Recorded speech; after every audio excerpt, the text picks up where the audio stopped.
तो जैसे कल बाबा ने बताया था कि रियलिटी ही रॉयल्टी है। बाबा ने कहा जितनी जो सच्चाई है वो सबसे बड़ी रॉयल्टी है। देवताओं में जो सबसे बड़ी रॉयल्टी होती है वो सच्चाई की होती है वास्तव में। तो बाबा ने बताया आप जो हो, जैसी आत्मा हो, जो आपका स्वधर्म है, उसी स्वधर्म में स्थित रहो और शिव बाबा को सिर्फ एक अपना सहारा बना के चलो। तो बाबा ने उसके बहुत सारे फिर वो भी बताए थे कि लक्षण भी बताए थे कि ऐसी आत्मा कैसी होगी। उसके संग जो है उसका पारस का होगा, उसके साथ में जो भी आएगा वो ज्ञान में जैसे कि चल पड़ेगा। तो ये सब होगा। उसके बाद फिर वही उसी मुरली में फिर बाबा दीदी जी से बातचीत कर रहे हैं। तो अब इनसे क्या बाबा बातचीत करते हैं आप ये देखिए। और इसमें ही बाबा यही बात करेंगे दोबारा से कि अगर कोई आत्मा ऐसी है तो वो उसके लक्षण क्या होने चाहिए, और आज के समय में कोई है आत्मा नहीं है, इस सिलसिले में बात होगी। बाबा कह रहे हैं भविष्य राज्य की रॉयल फैमिली अभी से प्रत्यक्ष होती जाएगी ना। ये जो भविष्य राज्य में कौन राजा बनेगा, कौन प्रजा बनेगा, कौन क्या होगा, तो बाबा कह रहे हैं वो अभी से प्रत्यक्ष हो जाएगा। उसमें कोई बाबा को कुछ अलग से करने या बताने की जरूरत नहीं पड़ेगी। जो बाप दादा के बोल सुने हैं कि अंत में सब स्पष्ट साक्षात्कार होगा, तो क्या वह दिव्य दृष्टि से होगा, साक्षात्कार में, कि साक्षात रूप में होगा। बाबा ने बोला हुआ है कि अंत में जब ये बिगुल बजेगा, जब पुरुषार्थ का समय खत्म हो जाएगा, जब बाबा धर्मराज की सीट पर बैठेगा, तो उस वक्त सबके जितने भी खासकर ब्राह्मण बच्चों के भी, कि जिन्होंने जितना पुरुषार्थ किया होगा उसके हिसाब से सबको सबके पद का साक्षात्कार होगा कि ये फला फला आत्मा सतयुग में जाएगी, फला आत्मा त्रेता युग में जाएगी, ऐसे ऐसे करके। तो बाबा कह रहे हैं वो साक्षात्कार कैसे होगा, क्या साक्षात्कार जो खुली आंखों से जो साक्षात्कार करते हैं वो होगा, या साक्षात रूप में प्रत्यक्ष होगा। माना पता पड़ जाएगा कि जैसे ये आत्मा तो देखो इस आत्मा के ये लक्षण है, ये जरूर सतयुग में जाएगी, ये आत्मा के ये लक्षण है, ये जरूर त्रेता में जाएगी। सबको दिव्य दृष्टि से साक्षात्कार होने का ड्रामा तो और होगा। ये जो बताया कि दिव्य दृष्टि का साक्षात्कार वो तो और चीज है, लेकिन ये साक्षात रूप में साक्षात्कार होगा कि सबके सामने सबके मुख से यही बोल निकलने लग जाएंगे कि ये आत्मा देवता है, ये आत्मा ऐसी है। अभी जल्दी ही हर एक आत्मा अपने रियलिटी द्वारा रॉयल्टी का रूप प्रत्यक्ष रूप में दिखाएगी, जिसमें ये किसको भी क्वेश्चन ही नहीं होगा कि ये होगा या नहीं होगा, कि सबको पता पड़ जाएगा कि ये आत्मा ऐसी है। जैसे ब्रह्मा बाबा बिल्कुल प्रत्यक्ष थे, तो उनको देख के लगता था कि ये श्री नारायण की आत्मा है। जिस तरीके से उनका उठना बैठना, पूरा बोलचाल व्यवहार, तो उसी तरीके से बाबा कहते हैं सब आप सब आत्माओं का भी खुद ही मन से निकलेगा। अभी तो आपस में अगर नंबर भी निकालो तो फिर भी क्वेश्चन उठते हैं, ये कैसे, ये ऐसे। मान लीजिए ऐसे बाबा कहते हैं कि सबसे पहली जो माला है वो है 8 रत्नों की माला। आप देखेंगे जो ये कभी भी किसी के ऊपर ग्रहचारी बैठती है तो उसे 8 रत्न पहनाए जाते हैं। तो वो 8 रत्न उसकी माला है। फिर उसके बाद 108 की माला है, फिर 16,108 की माला है। तो आप अगर अगर हम लोग कभी ये बनाए नंबर कि भाई फला आत्मा जो है ये 16,000 में है, फला आत्मा 108 में है, तो ये बात होती है कि भाई इसको क्यों रखा आपने, ये तो आपने पक्षपात किया या जो भी किया। तो बाबा कहते हैं वो ऐसे उठता है, लेकिन अभी जल्दी ही प्रत्यक्ष देखेंगे तो खुद ही हो जाएगा सामने, राजा कौन, रानी कौन, व रॉयल फैमिली कौन। इसके बाद पुरुषार्थ की, इसके भी पुरुषार्थ की गति बड़ी गहन है कि राजा रानी कौन बनेगा, उसकी रॉयल फैमिली में कौन आएगा। समान होते हुए भी चाहे अभी प्लस में दिखाई देते हो, फिर भी पुरुषार्थ की गति गुह्य होने के कारण नंबर 1 2 हो ही जाएगा। कि ये इतनी गहरी ये बात है पुरुषार्थ करने की, कि बाबा से किसका कितना कनेक्शन है, ब्रह्म शिव बाबा को कितना जाना है, उसके हिसाब से बाबा कह रहे हैं पुरुषार्थ में बेशक आपको ऊपर से लगता हो कि ये आत्मा बहुत तेज जा रही है, ये आत्मा धीरे जा रही है, मगर उसमें 1 2 हो सकता है, बदली हो जाए। अभी हर एक के पुरुषार्थ की विशेषता दिखाई भी देती है, लेकिन जैसे कोई धूल के अंदर हीरा चमकता हो, कभी स्पष्ट दिखाई देगा, कभी छिपा हुआ नजर आएगा। तो अभी के पुरुषार्थ में चमकते हुए हीरे नजर जरूर आते हैं।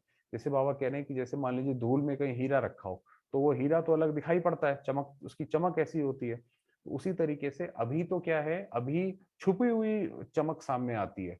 कई कई बारी हमारी स्थिति इतनी अच्छी होती है कि हम जो जैसा करते हैं, जैसा बाबा चाहते हैं वैसा हो जाता है, मगर हर बार नहीं होता है। तो बाबा कह रहे हैं अभी ये ऐसा दिखाई पड़ता है कि धूल में हीरा छिपा है, लेकिन ऐसे दिखाई देते हैं फिर अंत में। अंत अर्थात अर्थात लास्ट घड़ी नहीं, संगम का अर्थ अर्थात कुछ समय पहले से ही प्रत्यक्षता जरूर होगी। ये बाबा ने बोला हुआ है कि अंत में जो आपका ये यज्ञ है ये शीश महल बन जाएगा। शीश महल बनने का मतलब है कि हर चीज सबके आर पार दिखाई पड़ेगी, जो आत्मा जैसी है वो सबको प्रत्यक्ष दिखाई पड़ेगी। अभी आप देखिए वास्तव में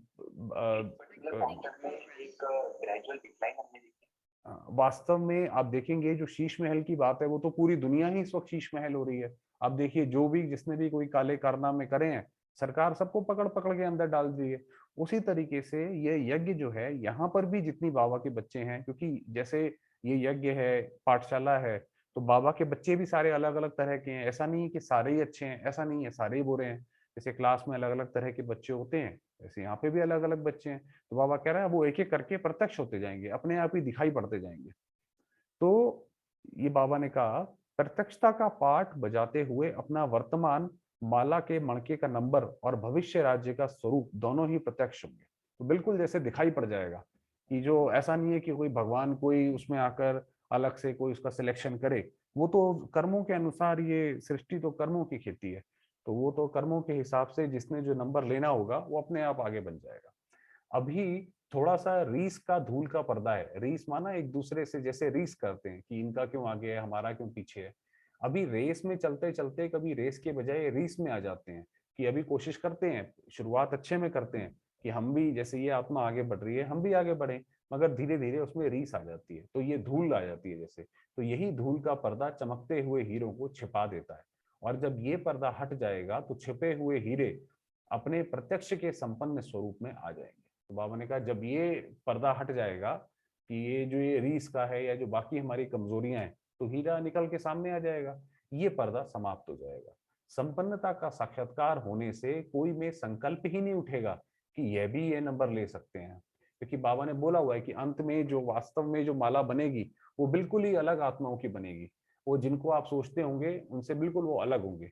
तो जब अलग होंगे तो फिर ये नंबर, ये भी तो क्वेश्चन उठेगा ना, भाई इन्होंने ऐसा क्या किया है जो इनको बाबा ने आगे करा है, हमें क्यों नहीं आगे करा। तो बाबा ने कहा वो अपने आप ही ऐसा अब सहज रूप से अपने आप स्वतः सामने आएगा कि कोई नंबर उठेगा ही नहीं, ये क्वेश्चन उठेगा ही नहीं।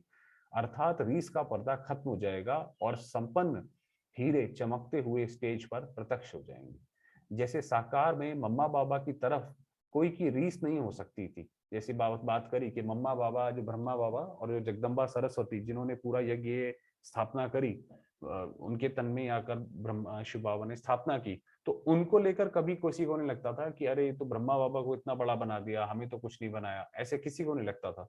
क्योंकि बाबा की जैसे बात करी, बाबा की तो धारणा इतनी ऊंची थी, इतनी विघ्न बाबा ने सहे, तो उसमें तो किसी को कोई होता ही नहीं था। ऐसे नंबरवार इतने स्पष्ट होंगे जो रीस कर ही ना सके। ऐसे रॉयल फैमिली अभी से ही रॉयल्टी में दिखाई देगी। तो बाबा ने कहा वो रॉयल फैमिली बिल्कुल अलग दिखाई पड़ेगी।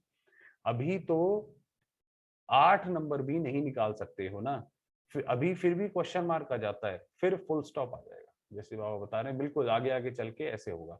अभी स्पष्ट रूप में 8 नंबर निकालने में भी क्वेश्चन उठता है, रखें ना रखें। अभी तीव्र पुरुषार्थ की पॉलिश हो रही है।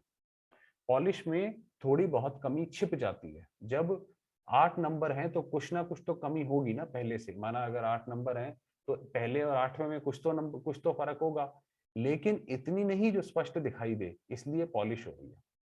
अभी तो तीव्र पुरुषार्थ के प्रोग्राम का संकल्प है। फैमिली में तो बहुत आ जाएंगे।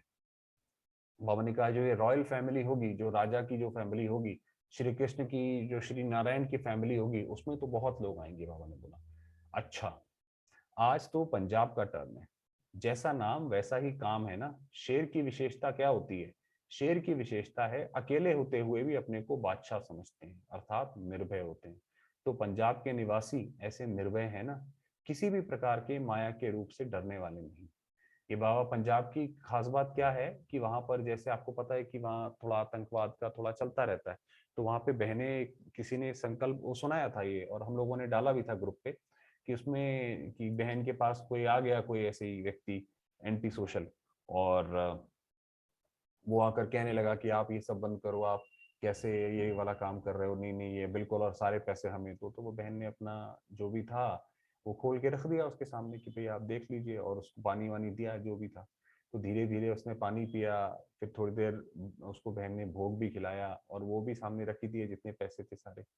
तो फिर जब उसने थोड़ी देर सुना, थोड़ी देर बैठा, फिर उसका मन इतना परिवर्तित हुआ कि वो ये बोल के गया कि बहन जी आप ना मेरी बहन हो, जैसे आपको कोई अगर कोई आगे आगे से कोई बोलने आए तो आप मुझे बताना, और अपने पैसे भी यहाँ रखे गया कि ये तो बहुत अच्छा आप कार्य कर रहे हो, इसके अंदर कोई विघ्न नहीं आना चाहिए।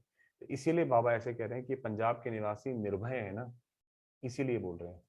पंजाब की धरनी का विशेष महत्व क्या है जानते हो? पंजाब ने स्थापना के आदि में अपना विशेष शक्ति रूप का दृश्य अच्छा दिखलाया। शुरुआत में उन्होंने वहीं से स्थापना करी होगी। अनेक प्रकार के हलचल में भी अचल रहे हैं, क्योंकि पंजाब की धरनी विशेष धर्म की धरनी है। ऐसे धर्म की धरनी में आदि सनातन धर्म की स्थापना करना, इसमें सामना करके विजयी बने। जैसे आपको पता है, जैसे गीता में तो आता ही है कि जब मैं आता हूँ तो मूढ़मती मनुष्य मुझे गाली देते हैं, कोई मुझे समझ नहीं पाता है, तो आता ही है, फेमस उसका है गीता का। तो ऐसे ही जब ब्रह्मा बाबा के तन में आए, तो आप सोचिए जब शिव बाबा की जो शिक्षाएं हैं वो तो बिल्कुल प्योर अपने आप में, उसमें कोई मिलावट नहीं। मनुष्य तो मिलावट कर लेता है। अब मैं कोई साधु सन्यासी हूँ अगर, और मुझे पता है कि ये वाले धारणा से आप नाराज हो जाएंगे, तो मैं वो धारणा नहीं बोलूंगा, मैं कोई छोटी हल्की बात बोल दूंगा। अब आज के समय में भी तो यही करते हैं ना भाई, किसी ने कोई गलत करा, वो कहते हैं चींटियों को खाना खिलाओ। क्या अर्थ है चींटियों को खाना खिलाने का? कि भाई किसी ने कोई पाप कर्म किए होंगे तो वो आपके धुल जाएंगे। अच्छा, पाप कर्म किए मनुष्यों के साथ और खिला रहे हैं खाना चींटियों को, और कहते हैं कि धुल जाएंगे। तो ये तो ऐसे बात नहीं है। तो भगवान जब आया, तो जब उसने ब्रह्मा बाबा के तन में आकर अपना सत्य ज्ञान सुनाया कि बच्चे काम क्रोध लोभ मोह, ये तो अहंक, ये तो सारे विकार हैं, छोड़ो इन्हें।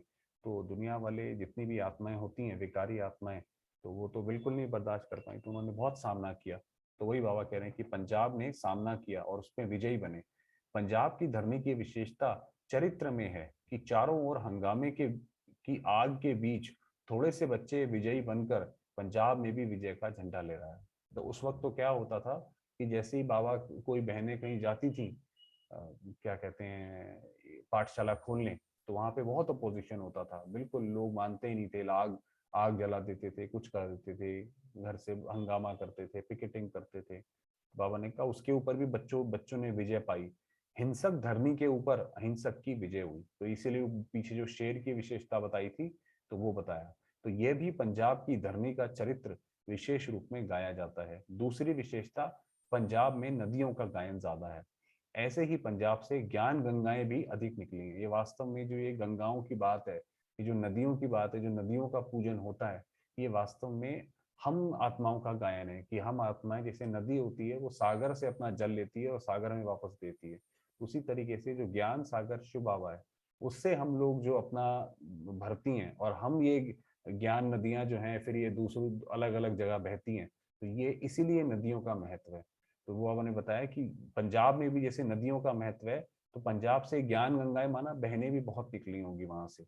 आदि समय के हिसाब से पंजाब से ज्ञान नदियां भी ज्यादा निकली हैं। तो पंजाब की धरनी कन्यादान में श्रेष्ठ निकली। वही कि जो समर्पित हुई है बहनें, वो बहुत पंजाब से हुई होंगी, तो इसलिए बाबा कह रहे हैं कि कन्यादान वहां पे ज्यादा करा है, अर्थात महादानी निकली।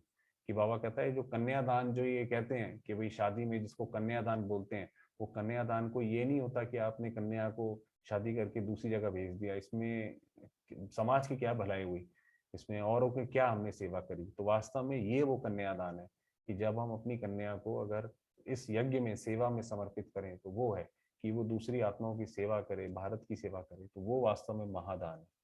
तीसरी भी विशेषता है, पंजाब की भूमि में सेवा की विस्तार की भूमि भी महत्वपूर्ण है।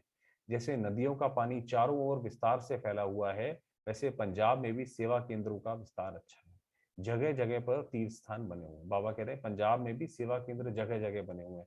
तीर्थ स्थान माना यही सेवा केंद्र को ही बाबा तीर्थ स्थान बोल रहे हैं। यही ये सेवा केंद्र वास्तव में सच्चे तीर्थ स्थान तो ये है जहाँ पे भगवान आते हैं, जहाँ पे भगवान का ज्ञान सुनाया जाता है। सच्चे तीर्थ स्थान तो वो है। आजकल तो मनुष्य जब तीर्थ स्थानों पे भी जाते हैं, वहां पे भी अपना सारा हिसाब किताब करके जाते हैं, विकारों में जाते रहते हैं। तो वो कैसे तीर्थ स्थान हुए? और अगर मान लीजिए कोई जाते भी हैं तो जाते हैं फिर वापस वैसे के वैसे हो जाते हैं। मगर बाबा के आप यहाँ देखिए कि कितनी मुरली जो सुनाई जाती है कितनी धारणा वाली होती है। बाबा तो कितना साफ बोलते हैं कि बच्चे, बाबा को धारणा वाले ही बच्चे चाहिए, कि 100 नहीं आओ, सिर्फ 2 ही आओ, मगर वो धारणा वाले बच्चे आने चाहिए। तो वही बाबा ने बताया कि पंजाब का कितना ज्यादा महत्व है। और उससे पहले ये बताया था कि जैसे ये माला के मणके जो है लास्ट में, ये शीश महल बनेगी, ये पूरी ज्ञान यज्ञ, या पूरी दुनिया ही, तो जो जैसा अंदर है वैसा ही वो बाहर उस हिसाब से प्रत्यक्ष होगा, ये बताया। बाकी 10 मिनट है बाबा को याद